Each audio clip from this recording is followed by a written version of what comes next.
Hello मेरी बच्चा party, क्या हाल चाल। आई होप बढ़िया, स्वस्थ और मस्त हैं आप सभी। और मेरा नाम है शिवांश। लगातार आपको पता है हम कॉलोनियल एरा का एक चैप्टर बहुत प्यारा सा पढ़ रहे हैं और आज बारी है उसमें थोड़ा सा आगे चलने की, यानी कि हमें पढ़ना है early resistance movements challenging colonial authority.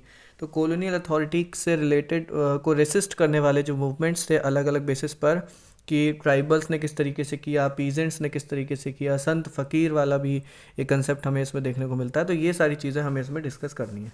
ठीक है जी। तो चलो स्टार्ट करते हैं आज के सेशन को। हम पूरा एक में मुझे नहीं लगता कि कंक्लूड कर पाएंगे हम। आई थिंक इसे दो पार्ट्स में रखेंगे। ठीक है, ताकि चीज़ें ज़्यादा बेहतर तरीके से क्लैरिफाइड रहें आपको। ठीक है, चलो पढ़ते हैं। India was such an enormous source of wealth, natural and human resource for the British that they nickname her the jewel in the crown of the British empire.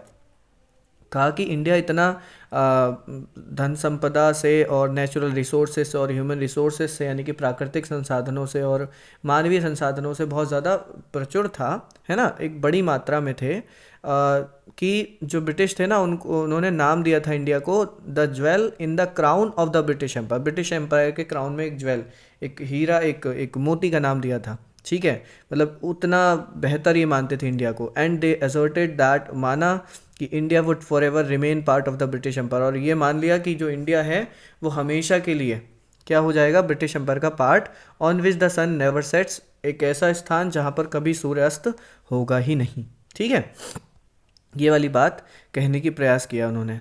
However, almost from the beginning of the British conquest of India, यानी कि starting में जब से उन्होंने मतलब भारत को जीतना शुरू किया, है ना, resistance movement manifested manifested to try and repel this self imposed guest.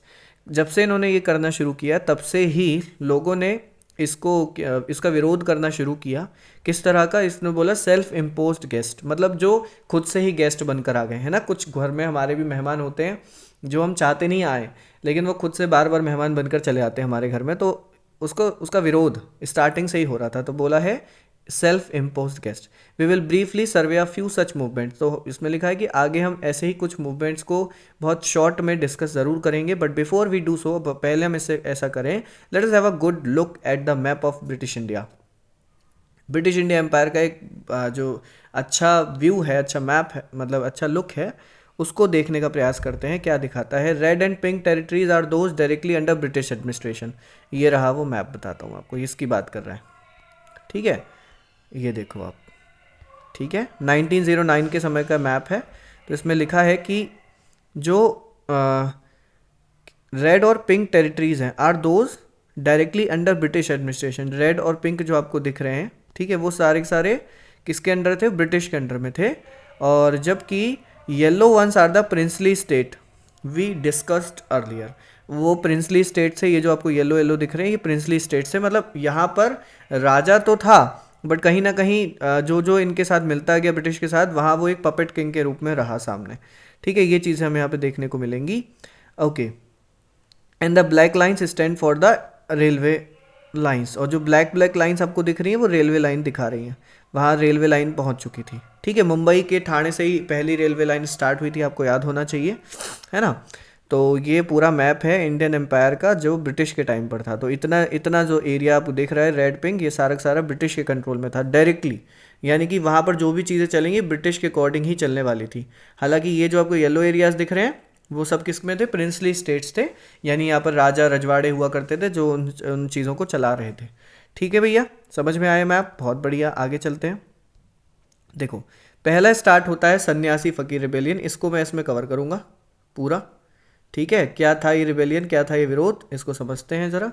तो one of the earliest organise resistance, सबसे पहला और जो अच्छे से ऑर्गेनाइज्ड था। ठीक है, ऐसे नहीं कि बस चलो रेसिस्टेंस, चलो विरोध कर देते हैं इनका, नहीं, अच्छे से ऑर्गेनाइज था। ऑफन कॉल्ड द सन्यासी रिबेलियन, इसको हम सन्यासी रिबेलियन के नाम से जानते हैं। बिगिन इन बंगाल, बंगाल से स्टार्ट हुआ after the terrible famine of 1770 यानी 1770 की जो फेमाइन हुई, जो भुखमरी आई सामने, उसके बाद ये स्टार्ट हुआ। मतलब उन्होंने देखा कि भाई हमें खाने की ज़रूरत है, हाँ, और ये जो हैं जो हम पर शासन कर रहे हैं वो ध्यान ही नहीं दे रहे, राजा को होश ही नहीं है कि उसकी जनता का क्या हो रहा है। तो कहीं ना कहीं सभी लोगों को बुरा लगा, लेकिन वही होता है कि सामने कौन निकल कर आता है रेसिस्ट करने, तो ये इन्होंने किया।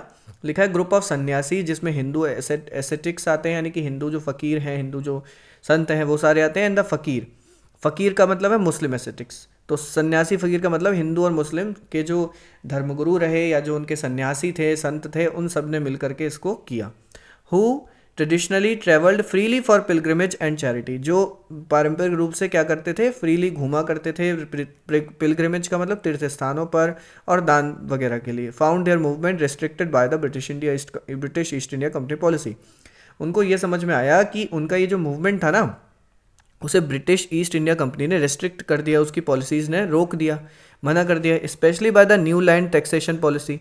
और निश्चित मतलब स्पष्ट रूप से हम देखें तो उसमें से जो नई जो भूमि की और जो कर लगाने की जो पॉलिसीज़ थी उनमें ऐसा हुआ। The precise motivations of the sanyasi and the fakir have been debated, but over the next 3 decades they attack British treasuries and tax collectors. मतलब इस मतलब प्रिसाइज मोटिवेशंस ऑफ द सन्यासी फकीर हैव बीन डिबेटेड, मतलब इस पर डिबेट हुआ, मतलब विरोध जताया गया। बट ओवर द नेक्स्ट मतलब 3 decades का मतलब हो गया अगले 30 सालों में उन्होंने ब्रिटिश की जो ट्रेजरीज थी या जो उसके टैक्स कलेक्टर्स थे उन पर काफ़ी अटैक किया। द ब्रिटिश कॉल्ड देम बंदिट्स, बंदिट्स का नाम दिया ब्रिटिशर्स ने उनको। एग्जीक्यूटेड सम ऑफ देम, उनमें से कुछ को मरवा दिया गया। And use their superior forces to eventually defeat them, और उनकी सुपीरियर फोर्सेस को उनको हराने के लिए यूज़ किया गया। This rebellion later inspired the Bengali writer, और इस रिबेलियन ने इस विरोध ने कहीं ना कहीं बंगाली राइटर थे, क्योंकि बंगाल से स्टार्ट हुआ था, बंकिम चंद्र चट्टोपाध्याय, उन्होंने अपना उपन्यास लिखा आनंद मठ, ठीक है, 1882 में। इट कंटेन द सॉन्ग, इसमें एक सॉन्ग था वंदे मातरम, जो आप जानते हो नेशनल सॉन्ग के नाम से आज। उसे कहाँ से लिया गया बच्चों? आनंद मठ से लिया गया। इस बात को मेरी याद रखना, क्योंकि ये क्वेश्चन पूछा जाता है अक्सर। ठीक है भैया, ये बात आपको थोड़ा सा ध्यान रखनी है कि सर ने बताया था, ये पूछा जाता है। ये रहा नॉवेल थी उनकी आनंद मठ, और उसमें से ये लिया गया था वंदे मातरम।